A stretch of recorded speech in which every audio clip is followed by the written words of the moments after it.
right, this can get a little confusing even for me, so that's why some of the additional stuff on here.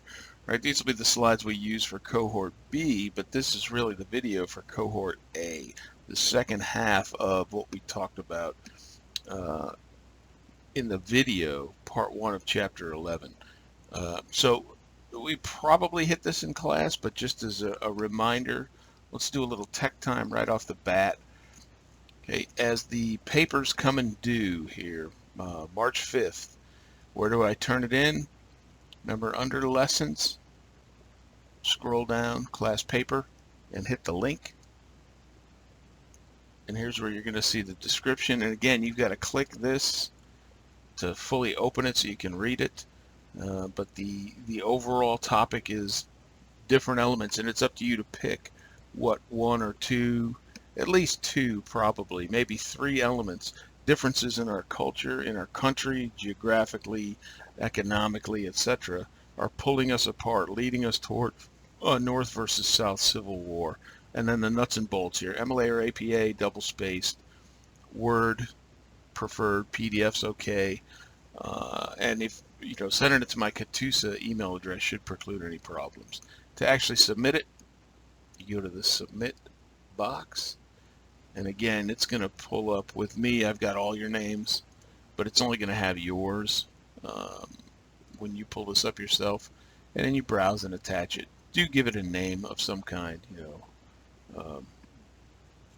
I don't care what you call it, Macy's paper, it doesn't matter, but give it a title, browse, select, submit. And what will happen is it'll churn through the Turnitin, the plagiarism checker, if you will, and tell you how much of the paper matches. And so, again, without knowing a ton about the movement of the country towards civil war, to me, 25-30% is a fine number. Now, you start getting up toward the 45-50%, now it's becoming somebody else's paper in a way. That doesn't mean you've plagiarized as long as you've cited and referenced. But still, you want to have some of your own original ideas and thoughts in there. So just as a reminder, I'm saying this knowing we're going to talk about it in the class ahead of time, so this should just be a little bit of a review when we get there, which is not that far down the road. Okay, and so that covers this. There's your nuts and bolts, and that was in the big description. Common errors. Again, hopefully we touched on this in class, but just in case, excessively long paragraphs seem to be a common error. Just because it's a main point doesn't mean it's all one gigantic paragraph. Break it up, right? I use kind of a rule of 5 to 7 sentences, just roughly. Overly generalized comments. Everyone in the North hated slavery. Wrong. There's a lot of people that supported it or just didn't care about it. Improper formatting, but that's why we do this, is to practice, so you're not going to get killed if your formatting's wrong. But what you don't want to have is the Turnitin report gives you a paragraph and it says, hey, we found this exact phrasing out on the internet in a paper about the 1850s. To stay out of plagiarism jail, you've got to put a citation at the end of that. And if you don't, that's where this can help. It'll spit it back to you and you go, oh geez, I forgot to put my citation. So you go back, click on that link, it'll take you to the document, and now cite it and add it to your reference list. So it keeps you out of trouble. And then others, a good introduction, which talks about the overall subject, that idea of a thesis statement, and plugs in what your 2 or 3 main ideas, those main points, main ideas, are going to be the things moving the country towards civil war. Right? That's where the body of the paper comes in, where you flesh out those 2 or 3 points. And then at the end you say, hey, I've covered the country moving towards civil war because of A, B, and C. You can see how this will affect the country coming apart north and south. So you're kind of using it like a wrap up to a court case. I've proven my point, conclusion, right? That's how I see the conclusion paragraph. Okay? So let's move on. Again, this is kind of odd because I'm doing this for you guys when the other cohort's actually presenting on a topic I'm going to talk about. So that's why you're going to see a gap in here for a second. But whatever, I'm just trying to keep my brain wrapped around it. Okay, words of the day. Antebellum. Antebellum America means it was before the Civil War. So you have the South changing dramatically from antebellum South to post-Civil War South. and a lot of death and destruction is wrought on the South. Old homes. There's only certain pockets in the South that can show you what antebellum America looked like, because a lot of the war, most of the war, in fact, took place in the South. So a lot of those older homes that were destroyed. And so places like, oddly, Columbus, Mississippi, where I went to flight school, there's certain little towns that were bypassed just by the dynamics of the movements of the armies that still you can see the remnants of antebellum, the antebellum South. The idea of autonomy, right? We like to be autonomous, self-government, self-control. Um, we're going to see an autonomous government in and around Texas. And then untenable means I can't sustain this position, right? I may stake it out like lasers from space start fires. That's an untenable position. It can't be defended against attack. You just have to believe that idiotic nonsense. And so here we are. This is the um, picture of what we know as manifest destiny. And again, the overlap on what we talk about in class versus the video, there may be a little bit of repetition here, so apologies in advance. But this idea of the country moving westward, right, from the bright and shiny and advanced and ships and trains, and you can see Columbia here, the female personification, stretching telegraph wires and fleeing in the face into this dark and foreboding west as the buffalo and the natives. So, yeah, a picture of describes a lot about manifest destiny.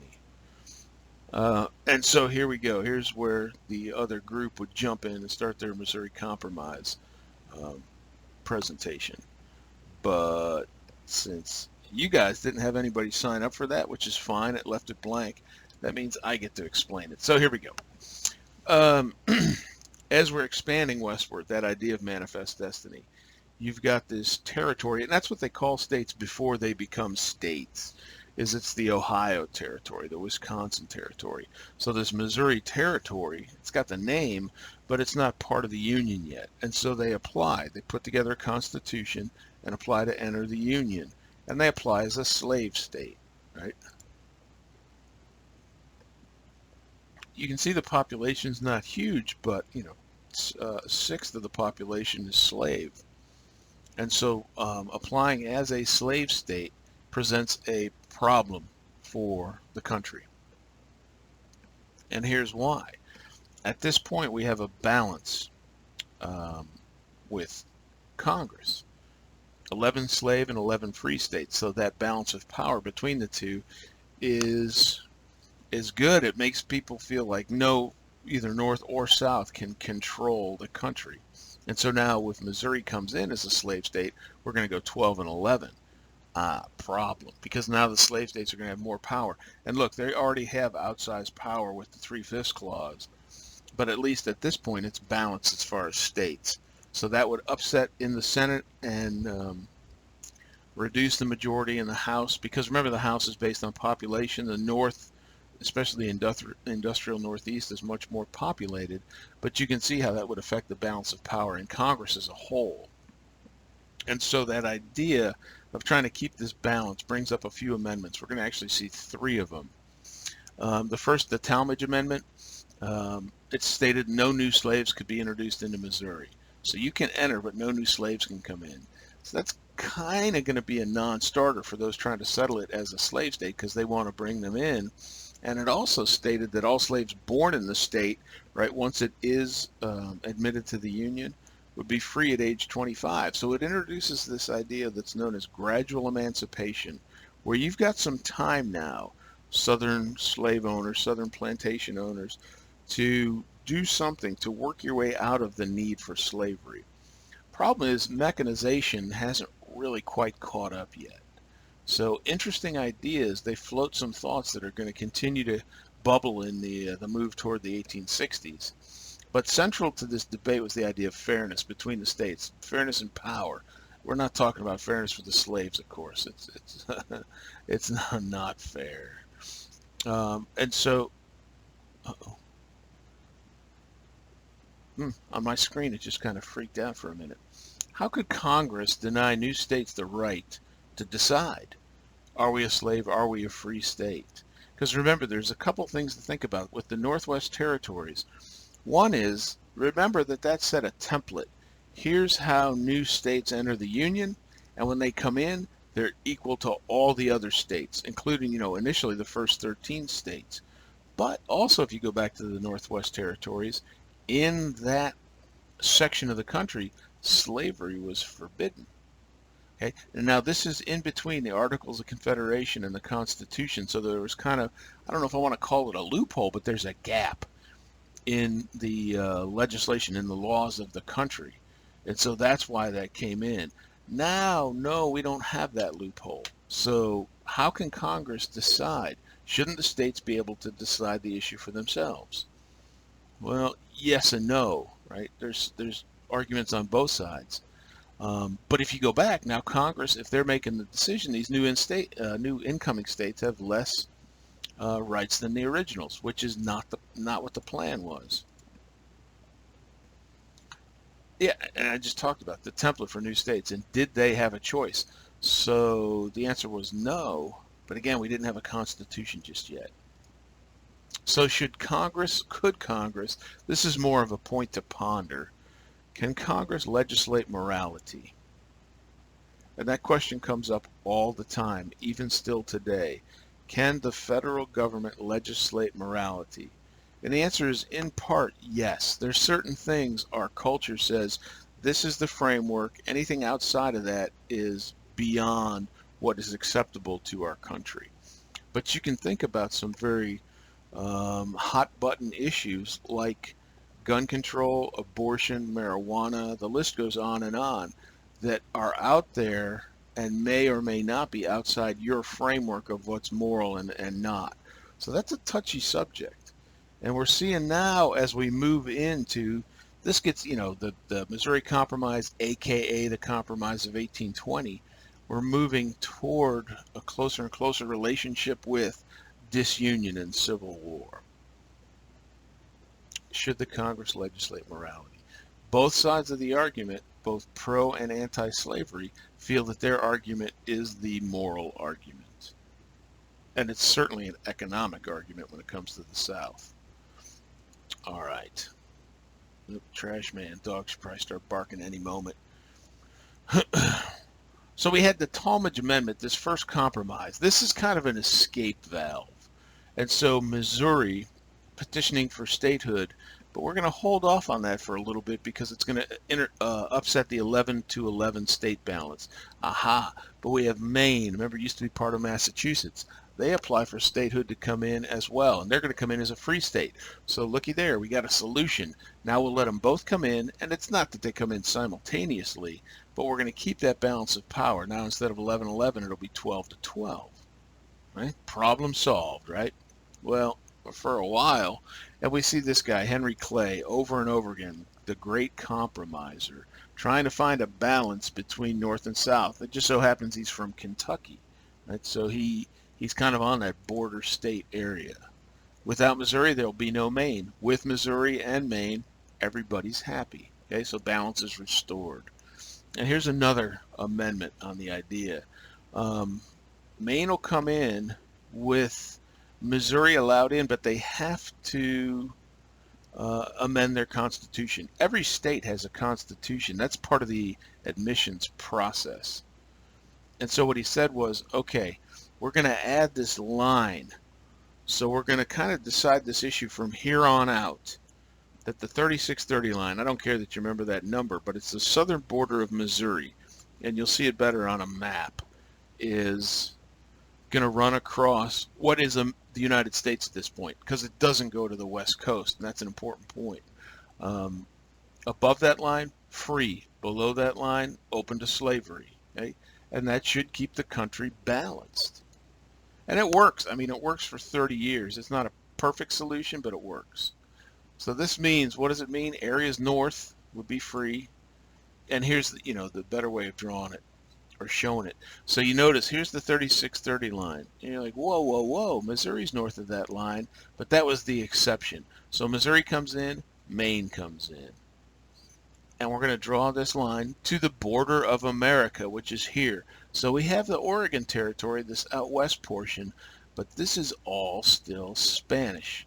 In fact, it's Mexico is moving up and into this area. And so as the country fills in from Texas to the west coast, that line was drawn to really effectively the Pacific Ocean at that point. That could lead to some problems. In fact, it does. There's good old, oh man, look at that. My head's way too small. There's good old Henry Clay, handsome fella. So another compromise. So you can see we're kind of working through some issues to make this happen. Ultimately, it does and allows for the Missouri Compromise to go forward. The original Constitution from Missouri said no free blacks and mulattoes, which is a term for mixed race, black and white, can enter the state. Right? That's pretty racist. Another compromise is needed with that wording for final admission, and so re-enter Henry Clay. He comes to make nice, says remove that prohibitive language from the state constitution, and now we have a pathway forward. And so changing of the wording allows people to come in. Changes the wording to prohibit discrimination against citizens from other states. So it doesn't mean that they're all open-minded and, you know, free blacks can come in, but at least the wording was tamped down a bit. And so there you go, bum, bum, bum, bum, Missouri, yay. And I've referenced this letter before because Thomas Jefferson was one of the youngest, so he's one of the longest surviving founding fathers. And the idea that this was the wolf by the ears comment. But there's something else in there. The idea of the Missouri Compromise, that's what he's writing about, as he considered it a death knell to the Union. Right? That's what he's talking about, the end of the Union. And why? It's a reprieve, not a final sentence. What he's saying is we have kicked the can of disunion down the road, and he's right. And so what we're going to see beyond 1820 is compromises. That one lasts 30 years, but compromises become more difficult, more frequent, and you can see the real lines of disunion starting to firm up as we move forward in time. So he's right, it's a reprieve.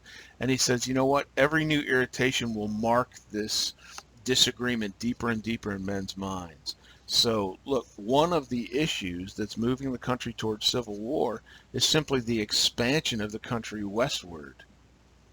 And you would think the 3630 line would work. South of that slave, north of that free. What's the problem? The problem is California when we get there, because it's dissected by that line. And so all of a sudden that solution doesn't really hold water like it used to. And here's Jefferson writing about it. I mean, it seems hypocritical for a slave owner, but he was right. And so any future issues with this? Absolutely.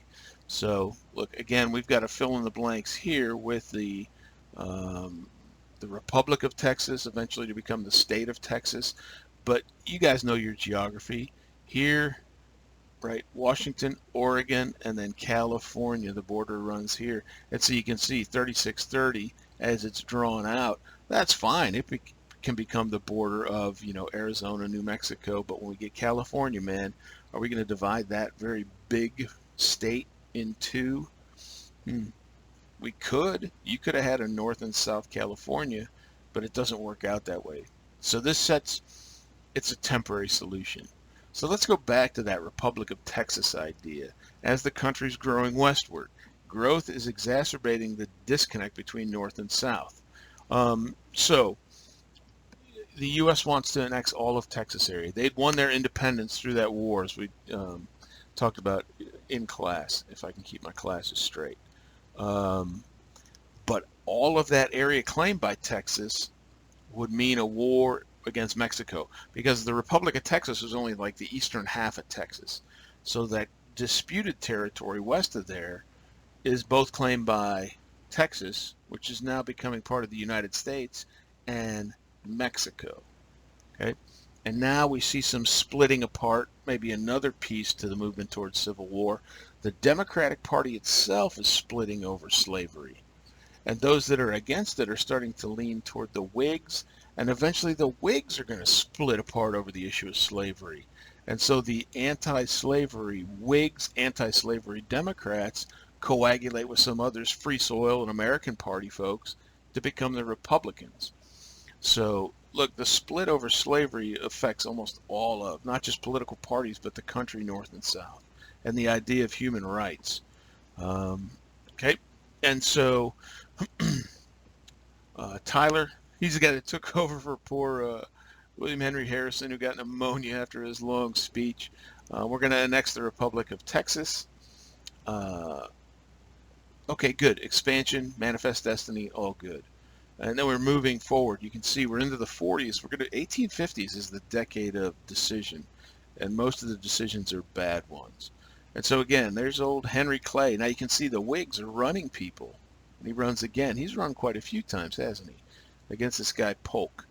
And Polk is very pro-expansion. So now we've got Texas, the annexation of, and he's looking beyond the western border into that disputed territory, and he wants to grab it.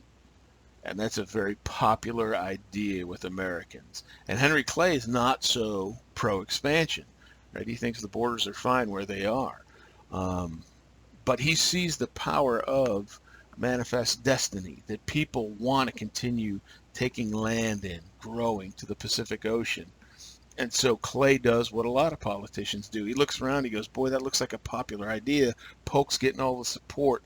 I better try to embrace it. But it's too late, because at some point you start looking like somebody that's waffling. Oh, he can't make up his mind. He's embracing this too late. And so guess who wins? Dun, da, da, da. Not too hard to figure out when you think of it that way. Polk had a very popular pro-expansion stance. Clay didn't, at least initially. And so here, this is the map we used before, but again, this was the Republic of Texas to begin with, soon to be the state of Texas, and look at all the disputed territory, the crosshatched areas.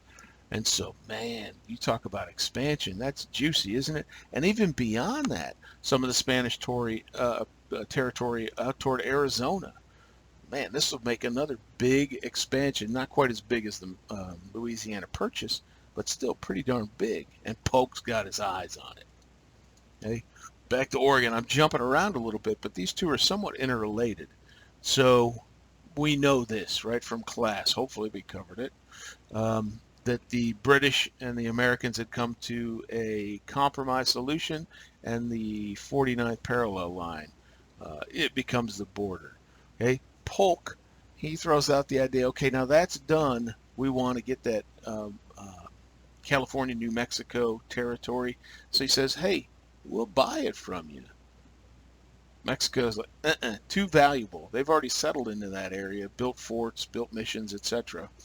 And so if the E in dime doesn't work, and the D obviously isn't working diplomacy-wise, what can be done? Well, Polk's got this idea of let's start a war. Okay, so he's going to do that. He's going to initiate a war with Mexico. How do you start a war? It's not that hard if you really want to. So what he does is he kind of covertly sends American troops into that disputed territory, right? This crosshatched area out here. And it's across, the text says, the Nueces River. That's this line right here, and that defined remember that the Republic of Texas said our borders here, and the Mexicans said no way. But you can see how the Nueces really drove the border. So he sends troops across the Nueces River into this disputed territory. Okay, is that an act of war? Sure it is, but again, it's disputed. But that means the Mexicans think it's theirs. But so what do we need? We need one more thing to happen to make sure we got a good war going here. And what's that?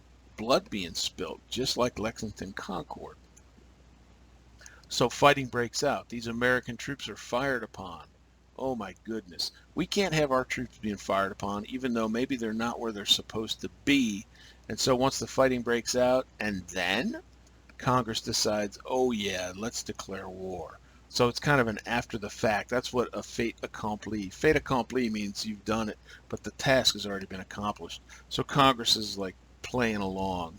Okay, fighting's already started. We're at war. Here's your declaration of war. right? Because remember, Congress is the one that declares war. So Polk's got his war. So here's the strategy, right? The idea, the overall, is to take that land. That's the point of this war. And so there's three prongs. We're going to have a northern, a central, and a southern army fighting this. And you can see geographically how that works. And so here's the three-pronged attack. Take control of northern Mexico, including what we know today as New Mexico. Get California, because they're not going to sell it to us. And capture Mexico City, because that's going to bring the Mexicans to the negotiating table to end the war, capturing their capital. Right? It'd be like if they captured Washington, D.C., we'd probably be more apt to listen. And so you've got these different armies.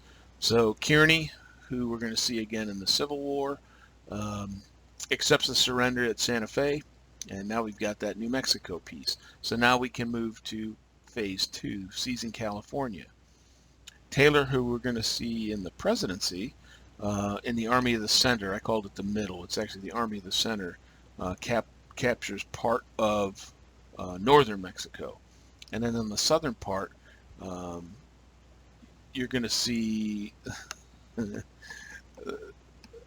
this poor guy. I'll wait.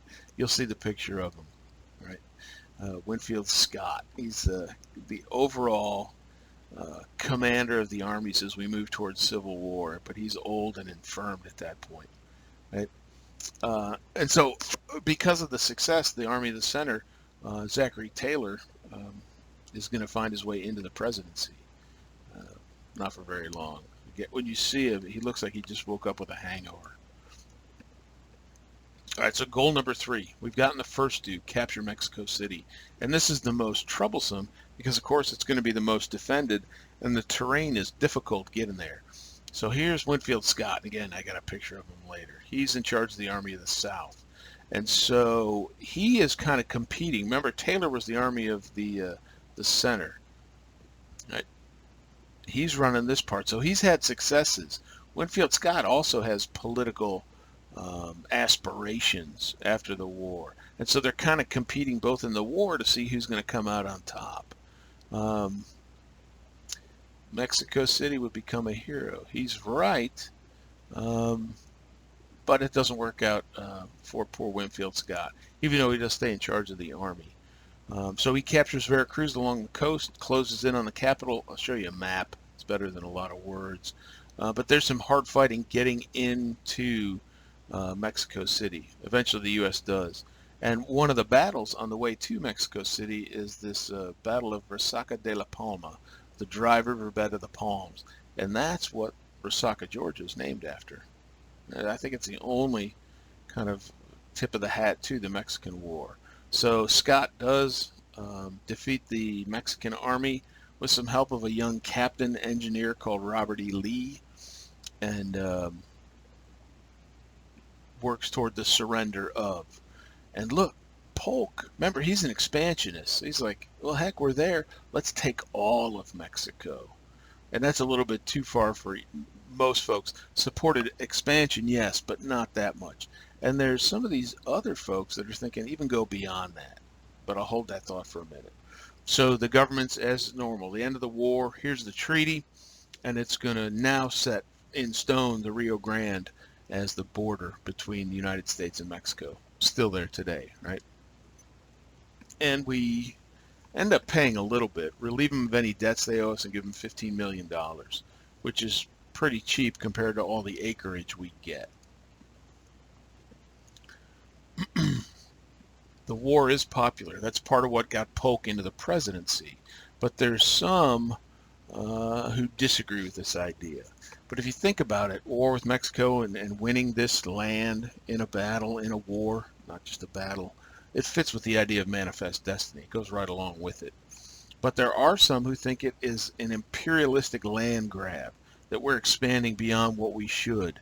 And one of those is a guy named Ulysses S. Grant, who we're going to see again. He calls it a war of aggression.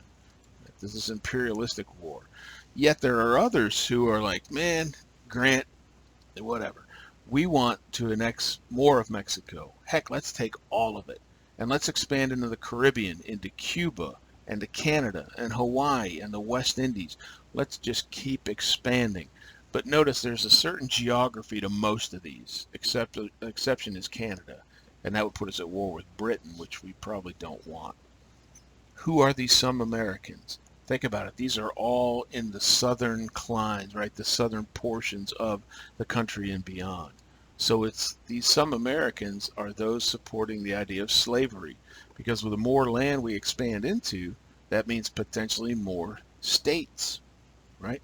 Heck, there was that idea floating around of make Texas into 5. So the more states we have, let's make 10, 20, make them real small, but that tips the balance of power in Congress to the slaveholding side. And so you can see the different armies, right? The armies here, Kearney going into California, and here's Mexico City right here, just so for some geography. So kind of bopping down the coast and then fighting inland to Mexico City. We're going to actually talk about this for just a minute. Landing at Veracruz, but the Battle of Cerro Gordo, which is where Robert E. Lee really shows his stuff. Right? And he's an engineer. He'd worked on locks and dams and things like that along the East Coast for a while. He's U.S. Army through and through. Yeah, I don't know. This is maybe even a more confusing map, but it shows some of the details of movement in and around Mexico. And again, Mexico City, I kind of obliterated it with my arrow, didn't I? It's right underneath there. But Veracruz, Cerro Gordo, those are some key battles. And the U.S. Navy is big on moving stuff here. We have to have it. Oi, standby 1. That's terrible.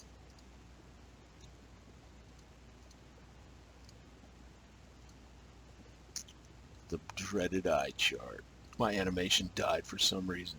Okay, so this Battle of Cerro Gordo, right? Just talking about one specific. It's not so much the battle. It is an audacious move by Scott, but he puts General Lee, or Captain Lee at the time, in charge of this. This guy, P.G.T. Beauregard, we're going to see him again.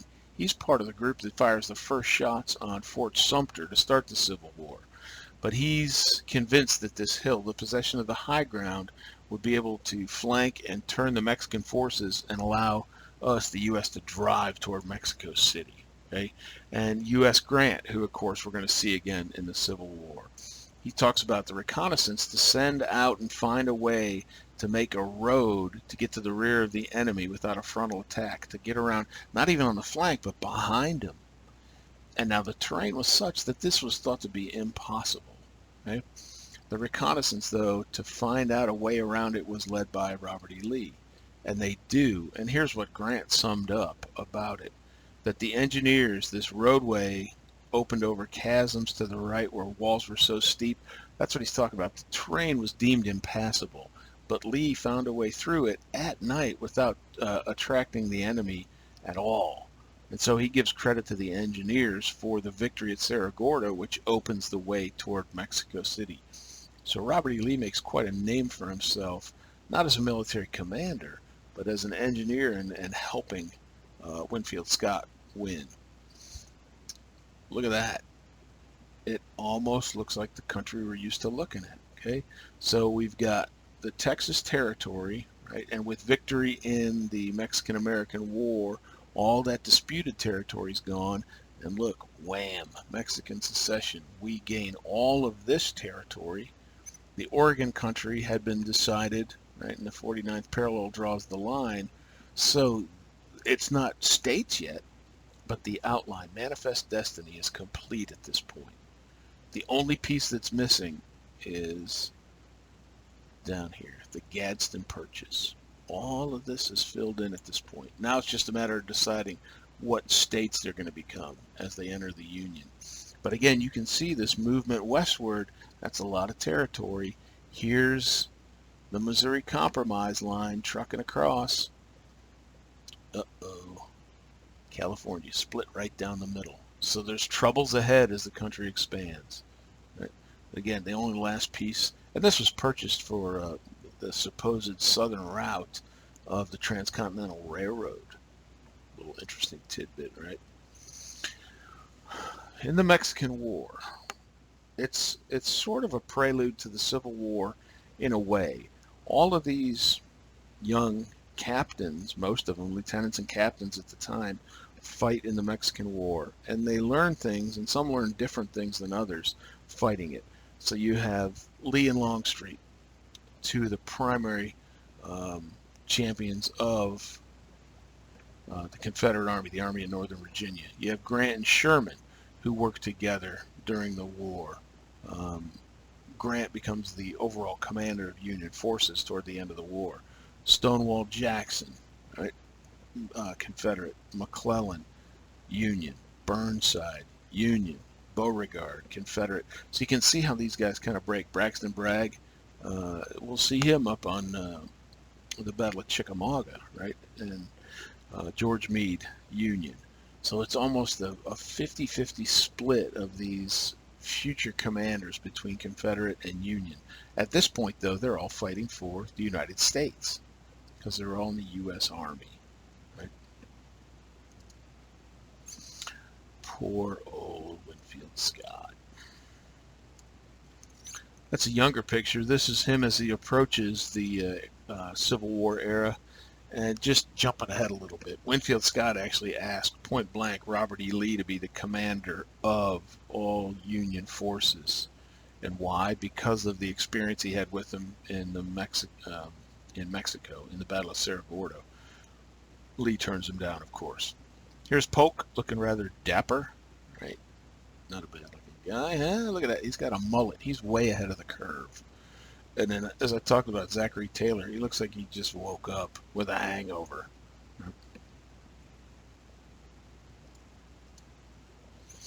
Let's end with this. 3 other pictures of people we're going to see play a massive role as we move towards Civil War. This one, it's tough, man. Most people don't figure out who that is. That's a young Robert E. Lee. This one, also tough. That's a young Ulysses S. Grant. And this one, not too hard. A very young, clean-shaven Abraham Lincoln. 3 of the key players in the American Civil War. All right. So with the war over, with that expansion, with that massive gain in territory, slavery continues to boil on a hotter and hotter stove. So more controversy, right? Moderates want to keep the debate at the periphery. Why? Because it's pulling the country apart. And so it's more we start to see more and more polarization. We start to see abolitionists, the abolishment of slavery, and the Southern supporters get known as fire eaters because they're so loudly talking pro-slavery. So both sides are yelling at the top of their lungs at each other about how bad the other side is. Moderates are in the middle, trying to keep that from happening, to keep the divide from growing wider and wider, right? The victory in the war makes this impossible. Why? Because of that so much territory gained. Now we have the Compromise of 1820, which draws the line, but does that put the issue to bed? As Thomas Jefferson said, the answer is no. And so, look at that, over 500,000 square miles of territory. It intensifies the debate because technically, is it all slave territory? Remember, the compromise line was just drawn to the border of the U.S. as it was. Now, what are we going to do? Are we going to just extend it all the way across? That seems logical, which would divide that into half slave and half free out west. So there's argument there. What else is going on? The economy of the South is becoming more and more and more dependent on cotton, which means more dependent on slavery. And you can see this map. I mean, it's explosive. And if you remember, I think we looked at the 2016 or even the 2020 elections, and the remains of what was known as the Cotton Belt, and you can see why it's called that, still votes Democratic today. Back then, of course, slaves didn't have the right to vote. Once they get it, who are they going to vote for? The Republicans, the party of Lincoln, who 13th, 14th, 15th Amendments set them free. Right? But you can see how it's called King Cotton at this point, because it is king in the economy. And that means slavery is absolutely critical to the Southern economy.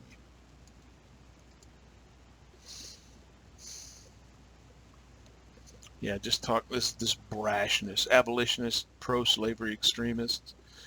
It smacks of what we see today with some of the QAnon conspiracy lunacy just being out on the periphery. Compromise 1820 still hanging in there. States are still equal. But can we do an amendment at this point? No, because there's no agreement between the two sides. So it sounds like time for more compromises. Okay. Will they work? That's the question. Of course, we know they ultimately don't because we go to war with ourselves. But we have these coming. They're looming on the horizon. Compromise of 1850, which is really not as much of a compromise as 1820. It's less effective. Kansas-Nebraska Act is going to kind of explode things, and we see just the sequence of events, the publishing of Uncle Tom's Cabin, the decision in the Dred Scott case. It's like each event it happens more rapidly, and it becomes more and more explosive, throwing more gasoline on the fire of civil war. Oops. So just think about that. And maybe this question can help with the paper, the idea. What are these events? And we've talked about quite a few of them at this point. Of course, the issue of slavery, expansion, differences in economy, explosive growth in cotton in the South. There's plenty more than that. But it seems like everything that's happening historically in this country is driving us toward dissolution, right? To civil war. So just think about this. You're in Congress in 1850. Is there any way to defuse this time bomb that's ticking? The answer is maybe. I mean, it's an imponderable. We know we end up going to war, but could they have avoided it? What might have helped? So that'll be, good discussion in class. Yeah. Heck, dime's not a bad way of looking at it either. I mean, diplomatically, we're still one country, but the idea of diplomacy between northern and southern congressmen becomes difficult. Heck, at one point, this guy, Preston Brooks, beats the living crap out of a Massachusetts congressman on the floor of the House. Almost kills him. That's how bad it gets. So let's end with this. Good old Daniel Webster. And he's talking about this era and the idea that he can foresee things coming unglued. And so I underline these two parts. The once glorious Union, looking at states dissevered, discordant, belligerent, coming apart, a land rent with civil feuds or drenched in fraternal blood. Man, he's seeing pretty clearly into the future. And so he says, what's it all worth? Not these words of delusion and folly. Liberty first and union afterwards, right? Give us our freedom to do what we want to do, especially with slavery, and then we'll keep the union together. It's almost like a bribe, right? But he says, no, this is how it should be. Liberty and union, now and forever, one and inseparable. Great speech doesn't come to pass, but what he sees looming in the future certainly does. A land rent with civil feuds and drenched in blood.